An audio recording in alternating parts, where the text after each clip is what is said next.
I'd like to first of all welcome everybody. Good afternoon to all of you in Nepal and Asia. And for those of you like me in London and the UK and other parts of Europe, good morning. And it's been an absolute pleasure to work with Jess as co-editor of this publication, and also with all the authors that have contributed to this Connecting Classrooms publication. The project has been a year in the making, and it started with a call for researchers and also for teachers to actually contribute to this publication entitled Developing Effective Learning in Nepal, Insights into School Leadership, Teaching Methods and the Curriculum. The publication's great strength, in my view, is that it's a combination of rich material from professional researchers plus case studies from practitioners, mainly in Nepal. And today, as part of the wider symposium organised by the British Council in Nepal, we would like to look and concentrate on 4 of the major research pieces in this document. But before we actually start that, I would like to just hand over to Amy from the British Council, Amy Lightfoot, who would just like to say a few words of welcome to begin. Good morning, everybody in the UK, and also good afternoon and namaste to our colleagues and friends in Nepal. It's really a pleasure to be with you today. As Chris said, I work for the British Council, and I'm the regional lead for our Connecting Classrooms programme in South Asia. For those of you who don't know, Connecting Classrooms is a programme that we run. It's co-funded by the Foreign, Commonwealth and Development Office from the UK. And we run the programme in over 30 countries around the world, with a focus on developing the professional skills of teachers and school leaders, and also supporting international collaboration between schools overseas and schools in the UK. The fuel of the Connecting Classrooms programme, in order to do the international collaboration and the professional development, is really our research and evidence. And I think that's where the publication that we're talking about today really comes into its own and shows the importance that it has for us, because it's a really unique set of studies, as Chris has described, both from the research side and the practical case studies. And I think that by using the research that we're seeing in this volume and the evidence, we'll be able to continue to strengthen the work that we're doing with Connecting Classrooms in Nepal. I'd just like to also say that the work has been a partnership with the Ministry of Education in Nepal, and particularly with the CEHRD. So it's great to see some representation from our partners there as well. So on behalf of the British Council, I'd really like to thank everybody who's been involved in this project, from the government of Nepal, and also particularly our editors, Chris and Jess, and all of the contributors who've made the publication what it is. So handing back to you, Chris, thank you very much, and I look forward to today's session. Thank you very much indeed, Amy. So with no further ado, I'd like to hand over to Professor Douglas Bourne, Professor of Development Education in London, and co-director of the Development Education Research Centre at the Institute of Education at UCL in London. And Douglas has been involved in 2 of the major research pieces, and he's going to introduce the first of those 2 pieces. Thank you, Chris. I'm not going to say very much because I'm passing most of the conversation about our piece to my colleague, Amna Pasha. But what I just want to say in terms of introducing the piece that we've produced, which is on international perspectives on global learning, is that we're in a very interesting time and place, not just because of the pandemic, but also because of the ways in which we're all feeling much more globally connected. And I think this is a theme that will probably reflect in both the presentations that we're presenting this morning. A feature of some of the broader context of the research that we've undertaken has been the Sustainable Development Goals, and particularly 4.7 of the goals, which makes reference to the themes of global citizenship and sustainable development, and the ways in which educators all over the world can respond to the global challenges that we face. And it's in that context that we would like to present to you our paper. So with no further ado, I'd like to pass on to my colleague Amna Pasha, who's one of my doctoral students, who's looking at global education in Pakistan. Over to you, Amna. Thank you, Professor Bourne. So as Professor Bourne says, we're looking at global learning. Our paper is on international perspectives on global learning. And I want to begin by understanding or explaining how we have chosen to define global learning. For most, we see it as having two main arms, and that is an understanding of global issues, and two, a learning that is multifaceted. So it has a number of elements in terms of how we've defined it. The first of which is a global outlook, which involves a recognition of the interconnectedness of the world in which we live and learning about issues that impact us all. The second is intercultural understanding, which is an appreciation of the many dimensions of cultures. So things like the way that people express emotions, the way that they understand the world, their traditional knowledge, and so on. So looking at multiple dimensions when we're understanding other cultures. The third is the ability to engage in open dialogue. Often we learn about others as opposed to it being a participatory, active approach in which we are engaging in a dialogue that encourages our own self-reflection and self-awareness. And this is a very important aspect of global learning in our opinion. And the last that ties all of these three together is a commitment. Because as good as it is to be able to have a dialogue and learn about other issues, it is only going to take us as far as the commitment to learning about these things will. So it's important to tie all of these together with a commitment to learning about issues that would also help students to challenge their own assumptions and biases if they are truly committed to this. There are two distinct approaches to global learning. The first of which is the globally competitive approach. So this focuses on developing globally mobile and competitive individuals, and the focus is on quantitative academic achievement. So the idea is we want to develop students who are able to take part in this economic globalized world. The second is the social justice approach, and this basically looks at global learning as a way to have students learn and be responsible for the interconnected state of the world. So it's more of an ethical need. It focuses on the qualitative evidence and students' holistic growth.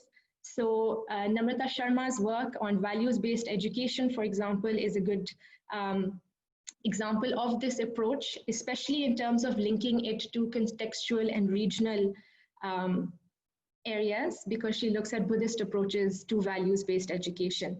So the question then becomes, how are we approaching global learning with these two distinct ways in which it is understood? And for that, I'm going to touch on the context of South Asia. Of course, contexts are very broad, so I'm just going to pick on some of the things that are very important to this discourse. The first of which is South Asia has a very large youth population. So according to a recent UNICEF report, about 54% are aged between 15 and 24 who are going to graduate by 2030 without the necessary skills to get a good job. So this is obviously a concern for a lot of governments.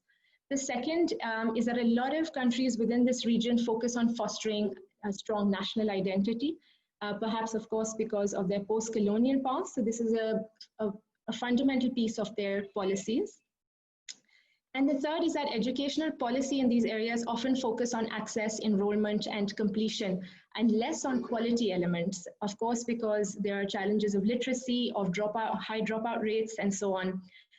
So our argument here is, looking at this context, is that it's important that there is a marriage of the two approaches, as opposed to looking at them in binaries. It's important not only to help create students who are able to take advantage of the opportunities that this globalized world offers, but also to be ethical and responsible within it with a strong social justice orientation. And because global learning is impacted by the social and political climate in which it takes place, it organically does take on a different form in the countries in which it's being introduced. So we propose that there should be a good unity of the two approaches for this context. And now I'm very briefly just going to look at international partnerships with our key part of global learning in terms of aiding this form of learning.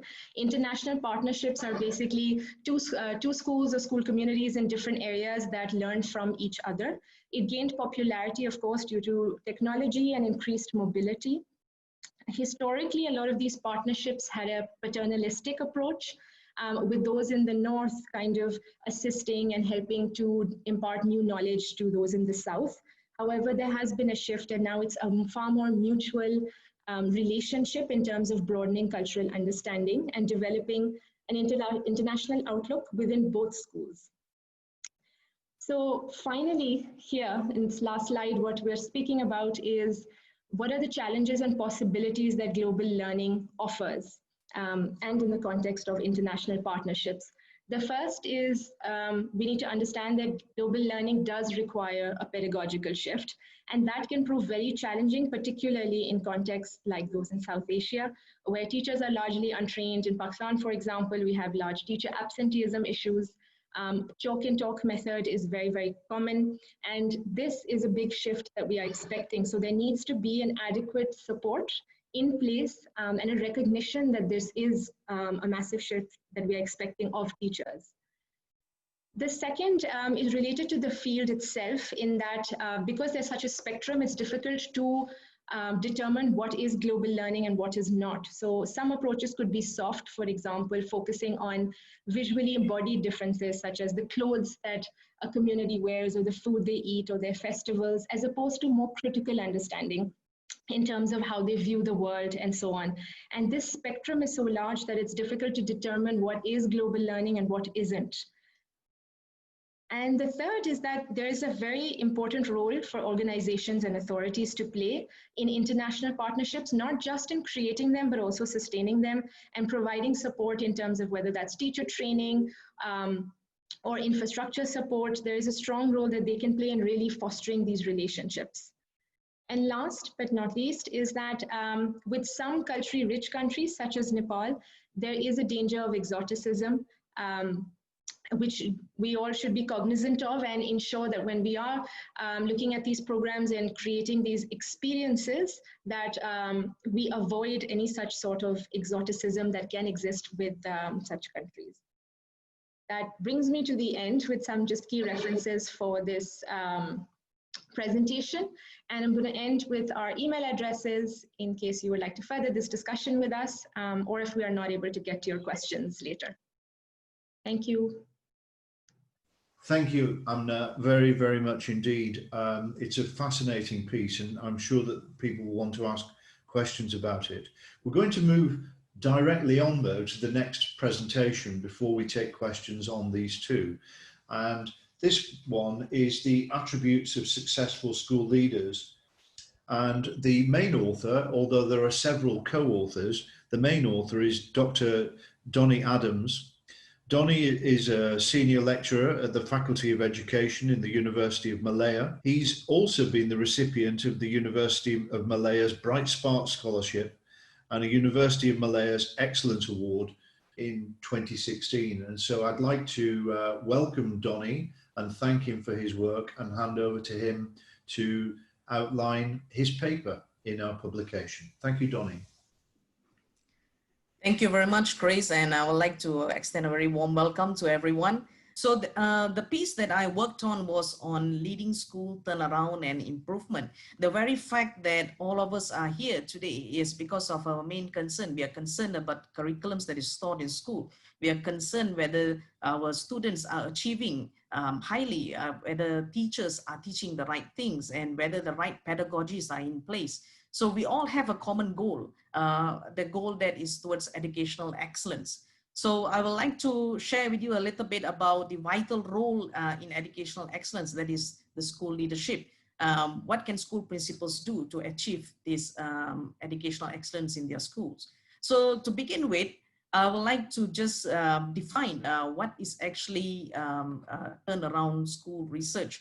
So firstly, we know that improving low-performing school is a major concern for many school systems, for many communities, even for the general public, for many stakeholders. So it's a major concern, it's a major challenge that it is a continuous thing, it's never-ending process. But here comes the question, what is school leaders' role in this whole process of transformation? What is school leaders' role in the whole process of change? Is there a defined set of attributes that we could give to the school leaders?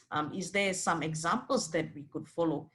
So when we talk about turnaround school research, there has been a lot of research that has been conducted in many education systems. And among the most prominent education system that has done research in a large scale is Australia. And we look at Canada, and we look at England, and we also have Sweden. So these four nations are rigorously looking at turnaround school leadership, whereas in Asia, this research remains relatively limited. And when we talk about Asia being limited, it's even more limited in countries such as Malaysia. So firstly, let me just try to define school turnaround. You know, when we look through the literature about school turnaround, we couldn't find a single definition of school turnaround. There is no single definition exists. There's a lot of variety of definitions out there, but there's no single definition. So there was a need for us to actually try to define the term turnaround. And we have concluded that turnaround can be defined as a strategy that where principals use towards achieving a goal. And it refers to the transformation of low performing schools into high performing schools. There is a period of transition that is involved. How does a school go from a difficult period to a stable period? And also it reflects, the performance is reflected in the students' performance and their academic achievement. So evidences show that all these strategies, so when we define strategies, the type of strategies that is used to achieve the goal, these strategies are strongly influenced and strongly linked by school leadership. So we could safely conclude that effective school leadership practices is a very critical and crucial element in a successful school turnaround. However, studies on the characteristics of turnaround leaders within Asia and most importantly within Malaysia is relatively limited and needs further exploration.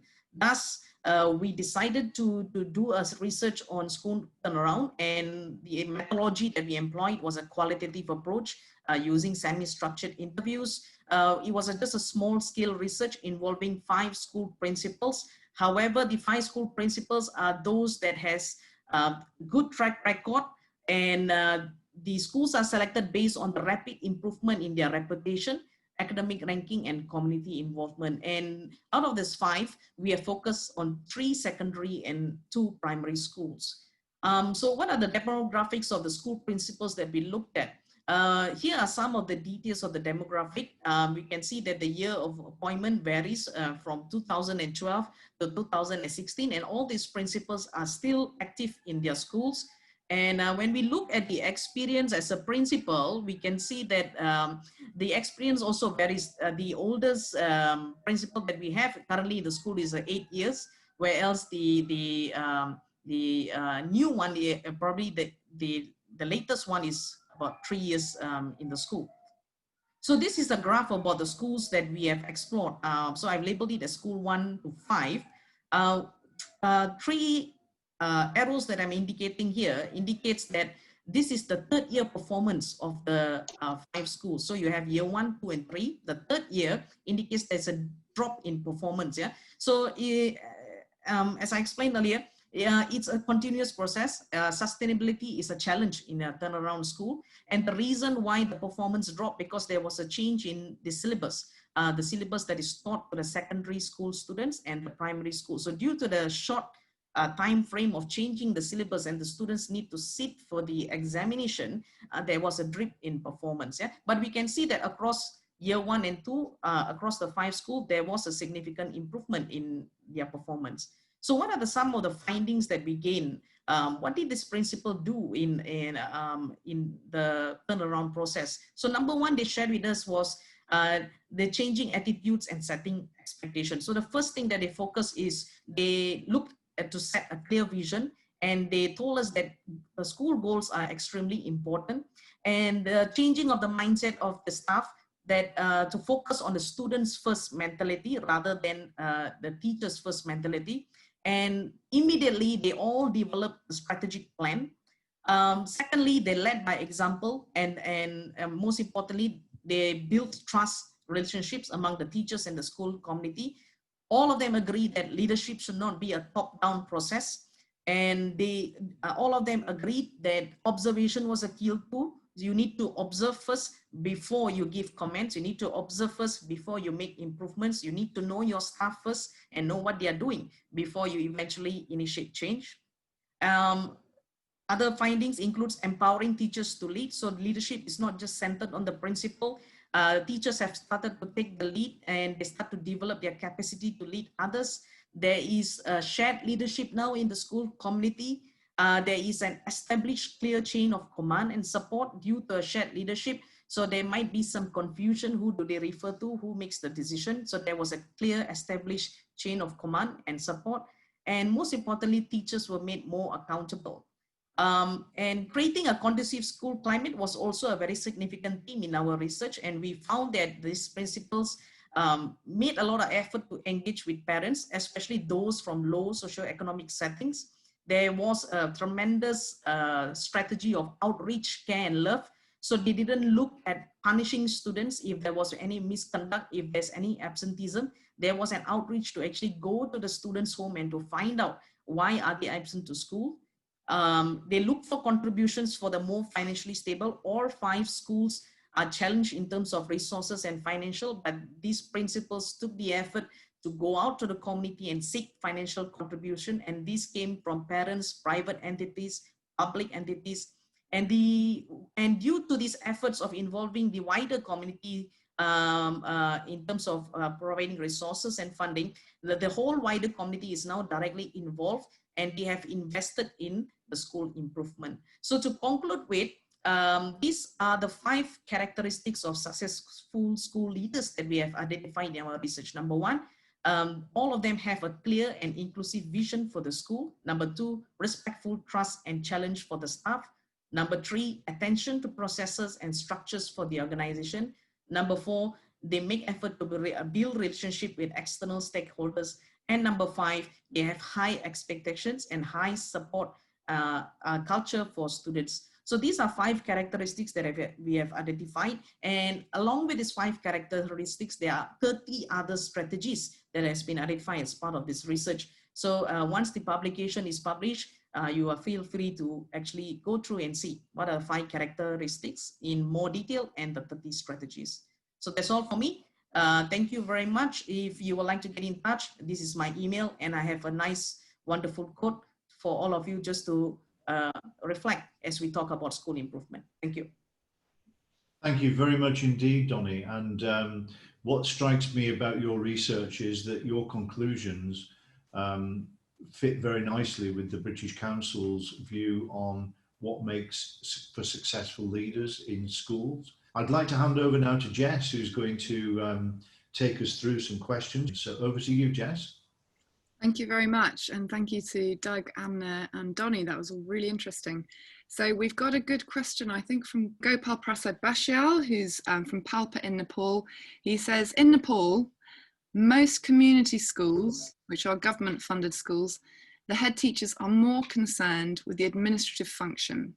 So this is for Amna.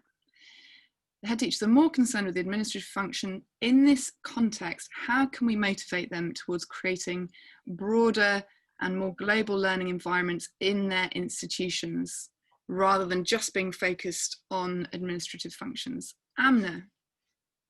Yes, thank you. That is a very great question, and also links exactly right back to our presentation. So a lot of these administrative functions are linked to the globally competitive approach in a sense, right? So we're looking at ensuring that there's enrollment, there's completion, there's access. And so, and I also really like the question because it speaks about the environment and not just this classroom. And I think that's what's really important. So getting school leadership as well to understand the importance of both approaches and working towards a system of motivating their teachers and changing the whole school environment to be tilted to both approaches. So not just focusing on access, but also on quality and the quality elements within the classroom.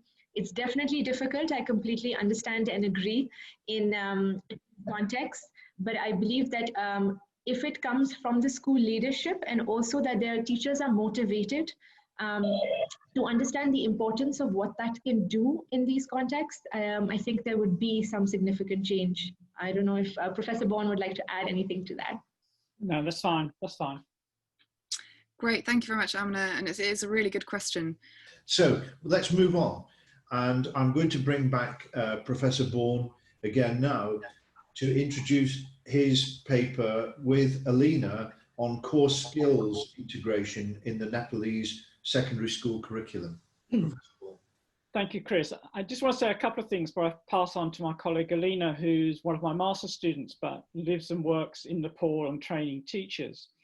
And that is the sense in which skills has been an important part of the Connecting Classrooms program. There's also been a major interest of mine about how we can connect some of the themes that Amna and I were talking about earlier regarding global learning with the skills agenda. And I've developed this concept, what I call global skills, which trying to connect how schools can reflect the global context within which we're now living and working. And it's through those themes, I think, we'll be now introducing this presentation that tries to frame the development of skills and issues and agendas in Nepal within this context of global learning and globalization. So I'd like, therefore, to pass on to my colleague, Alina. Thank you, Professor Bourne. Hi, everyone. This 5-minute talk will suggest what is needed in order for core skills to become successfully embedded into the Nepalese secondary school curriculum. I will talk through, firstly, what do we mean by skills, and skills specifically in a globalized world. Secondly, core skills integration in the Nepalese context specifically, some successes and challenges that we found, and lastly, some recommendations. So we've conducted a series of semi-structured face-to-face and phone interviews with a representative from the Education Review Office and 4 school leaders who were involved in the core skills, the British Council core skills training as part of the International School Award Programme. From these interviews and from looking at the literature, we came to know some of the successes of the integration of core skills in classrooms in Nepal, and how it has improved learning experiences and actually shaped teaching methodology. It's no secret that Nepal has had an unstable socio-political history in which educational rights have always been at its core.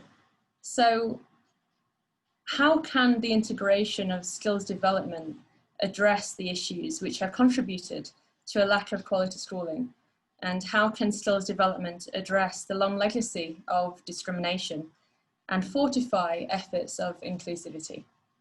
So what do we mean by skills? The OECD tells us that skills are the ability and capacity to carry out processes and be able to use one's knowledge in a responsible way to achieve a goal. There are distinctions such as soft skills, 21st century skills, and life skills that have emerged as a need for more than a knowledge and subject-based curriculum has surfaced in response to a rapidly growing global technology-based economy. But it's not only essential to address the need for new skills for the future world of work within this global competition, there's also a need of developing a sense of global interconnectedness and responsibility with an awareness and understanding of the neoliberal forces that influence and shape policy and perspectives. The skills needed to address these challenges of globalization need to be framed within a pedagogical approach that encourages critical thinking, questions learners' own assumptions, and explores different perspectives and approaches. This means that it has to be learner-centered and is participatory in the approach. The term my co-author, Professor Bourne, uses, as he mentioned before, to summarize this approach is global skills. Global skills address the need of being able to take on the challenges of globalization in the midst of this constantly evolving local and global communities and economies. Looking at the skill of digital literacy as an example, while digital literacy under 21st century skills is simply having access to information. The definition and application under global skills is being able to critically review that information, interpret it, and then properly use it. There are some similarities with the British Council's core skills. The focus is on developing skills, not only for the current world, but also for the future world, with a view to meeting global challenges and ensuring a fair and just global community. The British Council lists 6 core skills, which are critical thinking and problem solving, collaboration and communication, creativity and imagination, citizenship, digital literacy, student leadership, and personal development. Distinctive in the British Council's definition is the inclusion of citizenship, which means that these core skills move beyond agendas for global economic growth and focus on local and national communities and societies. Let's look at some of the successes in the Nepalese context of integrating core skills into the secondary school curriculum. Some of the successes we discovered was how introducing core skills had changed some of the ways teachers use textbooks, from merely knowledge-based learning to having an awareness about global problems.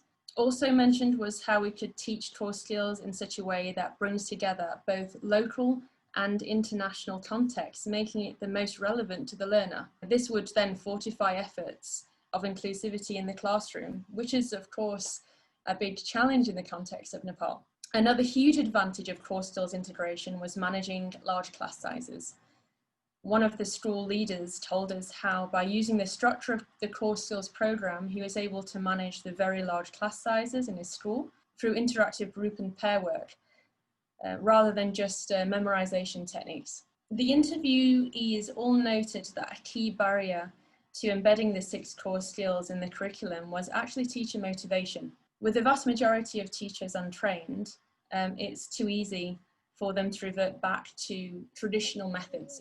Changing traditional forms of teaching was also difficult because there was a desire to assess the development of skills after teaching them, but teachers lack the confidence about how to do so. Students in Nepal are mainly assessed through paper and pencil based tests, but paper and pencil tests don't work in assessing skills development, attitudes and values, as they evaluate what is easy to measure rather than what is vital to measure. So school leaders interested in introducing core skills into the classroom must seek a clear framework for assessing those skills, which staff really understand. So lastly, recommendations. We would suggest a quality education system must be relevant, of course, to the learner's needs. Nepal's economy and society is increasingly influenced by global forces, and therefore core skills and global skills are more important to students to develop than ever before. Reforms are not sustainable without domestic ownership. When addressing the issue of the lack of teacher motivation to embed core skills, and in fact any educational reform or programme, a wide stakeholder and situational analysis is recommended in order to ensure that training is demand-driven rather than supply-driven. Nepal's diversity accounts for the different value systems which each grouping has that in turn have different ideologies about the role of education, which have stark implications for educational policy. Each context, school, classroom, teacher and student carry with them a unique sociocultural background that must be taken into account when introducing any new way of doing things. We have seen that the Core Skills programme has the potential to really make a positive impact on the quality of education in Nepal. However, we must consider the way in which school leaders implement it within their schools and the way that skills are assessed. Community-driven and locally owned programmes have a much greater chance of being integrated successfully and sustainably. We must also steer clear of a West is best mentality when implementing educational programmes by acknowledging power dynamics of the North and South and the neoliberal forces when integrating core skills. This will avoid policy prescription for convergence of developing nations rather than an equal seat and voice at the table of globalization. Our aim should be equipping learners with not only a skill set that prepares them for our globalized world, but also a mindset that triumphs over neo-colonial influence, secure in their individual sense of identity and culture, transforming learners into global agents of change. So thank you, and my email address is there and you can connect with me on LinkedIn. Thank you. That's super. Thank you very much indeed for that. And I just think that there are some real key messages for us to learn from in your work there. I'd now like to move on to our final presentation of the morning. And this is about looking specifically about core skills for employability in Nepal. And our author is Dr. Kumraj Patak, who is a Nepali-born maths teacher now living and working in the UK. He got an MSc in Barriers to Learning at Birkbeck College in London in 2013, and then his PhD at Canterbury Christ College University, which is in Kent, in 2017 in the UK. And so thank you very, very much indeed, Kumraj, and I would hand over to you to do our final presentation. Thank you, Chris, and hello, everyone. Today, I would like to explain some of my findings following a series of interviews with employers and teachers in Nepal, centered around these questions. Firstly, I will ask, what are the core skills that employers look for in employees in Nepal? And secondly, I will ask, does our education system provide these skills? So here are a few of the core skills that the British Council have identified, such as critical thinking, initiative and problem solving, collaboration, teamwork, interpersonal and intrapersonal skills, creativity, curiosity, innovation and imagination, leadership, risk-taking, and conflict resolution. And digital literacy, communication, global citizenship, rights and responsibilities, empathy and compassion. This is an exciting and progressive list, which contains many soft core skills. In contrast, hardcore skills like these ones here tend to be visible or physically demonstrable, measurable, and job specific. That is, they train people precisely in order to do a particular job and cannot necessarily be used in all jobs. Educating people in hard skills is usually a feature of human capital models of education, which focus upon making people useful, productive, and competitive in the job market. Soft skills like this have often been neglected by employability agendas in a context of poverty and a struggle for survival. These are sometimes seen as unnecessary luxury items because of their non-material nature. Softness can also be interpreted as non-masculine. The government of Nepal have prioritized hard core skills to the extent that they renamed the Ministry of Education to Ministry of Education, Science and Technology.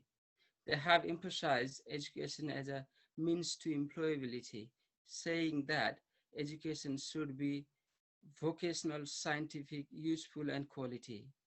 And they have many excellent reasons for this: tackling poverty and accelerating development, economic growth, and international competitiveness. Many teachers prioritize hardcore skills, such as Chandra Gautam, who told me that people who have had a technical education manage to get a job or become self-employed. They are self-sufficient and self-confident, whereas students who studied traditional subjects, such as education and art subjects, are unemployed. Even social studies and Nepali language teachers tell students that math and science are more important, and we explain why. We are falling behind and need to improve our economic standards.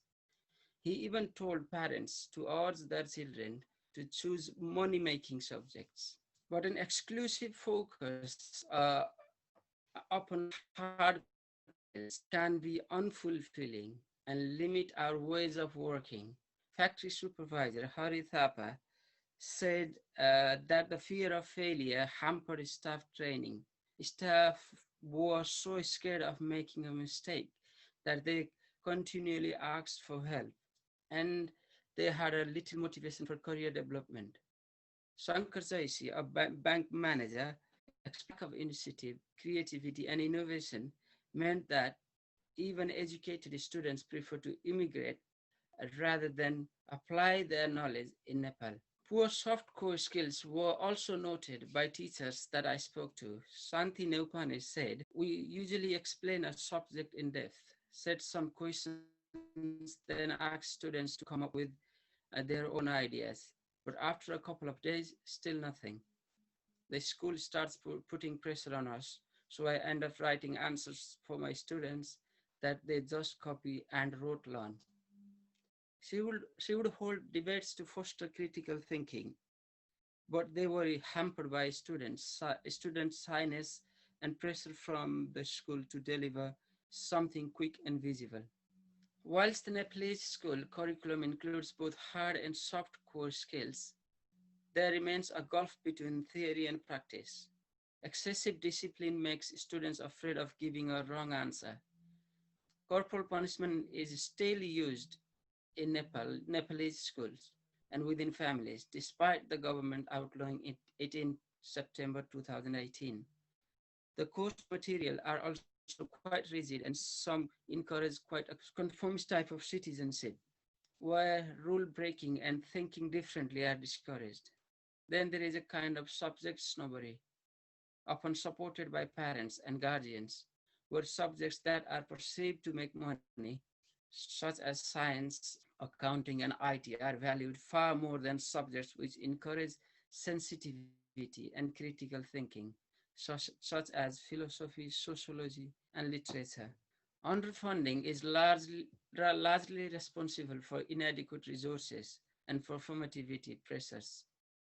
As one teacher, Keshav, told me, students can study a subject on paper and in theory, but never get a chance to practice it or carry out experiments for themselves.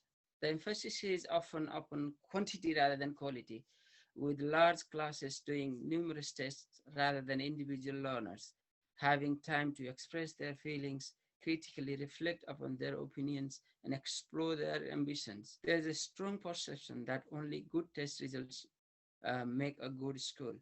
Better tools and texts and less tests are essential. Next, children must feel safer in the classroom if they are to think outside the box and develop empathy. Two head teachers from Nolprasi explained how they had introduced counseling as an alternative to punishment in order to protect pupils' self-esteem, emotional health, creativity, and confidence.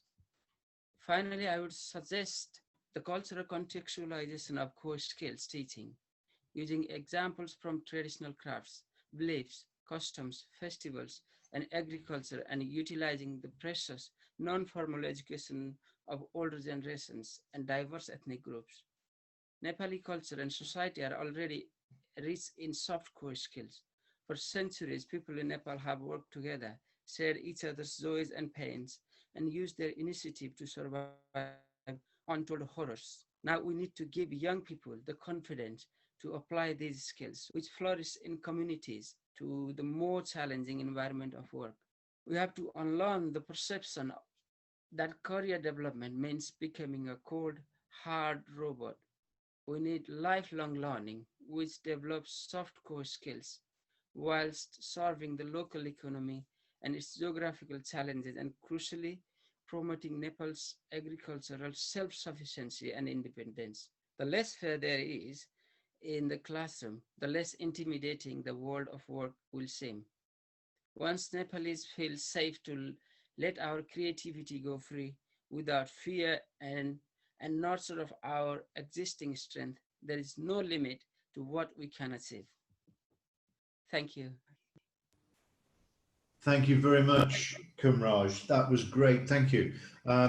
It reminds me, your your reminder to us all about the importance of soft skills is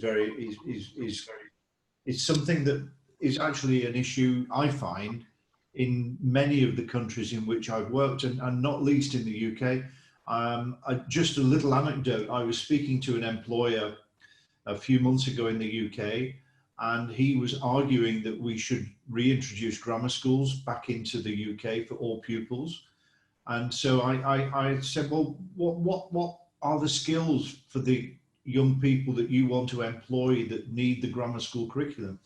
And he gave me a list of teamwork, motivation, and being able to apply soft skills. And so I think, you know, we have to bear in mind the importance of soft skills when we think about a school curriculum. We need to wind up now because we're in danger of running over, but I'd just like to say a few thank yous and to draw a conclusion to this. I'd like to say thank you to the people in the ministry in Nepal. They have helped us, but not tried to kind of constrain our work, but they have helped us a huge amount. And I'd like to pass on my thanks to the people who've read the documents and commented on them. It's been very, very helpful indeed. I'd like to thank the British Council in Nepal for their support, and also in particular to all the authors for their hard work, not just today, but for the whole of the last year. And some of the work that they've put in has been, I think, tremendous. I'd particularly like to say thank you to Jess, who is now the editor of Schools Week in the UK as well, so is even busier than ever. And she's put a huge amount of work and effort working with the authors in the day-to-day editorial work that's gone on. I'd like to say thank you to the UCL Institute of Education for hosting this morning's event, and also to Kester Muller for his technical assistance. My only regret about all of this is that I'm sat here in my son's flat in London with good internet, rather than actually being in Kathmandu in Nepal to do this event face to face. But this is the world in which we live at the current moment. Jess and I share an objective, I think, to come to Nepal and meet you and to continue our work with you in your great country. It's been a pleasure to work on this project. And I'd like to now say thank you and hand back to Amy, who's going to just wrap up the session. Thank you all for your contributions.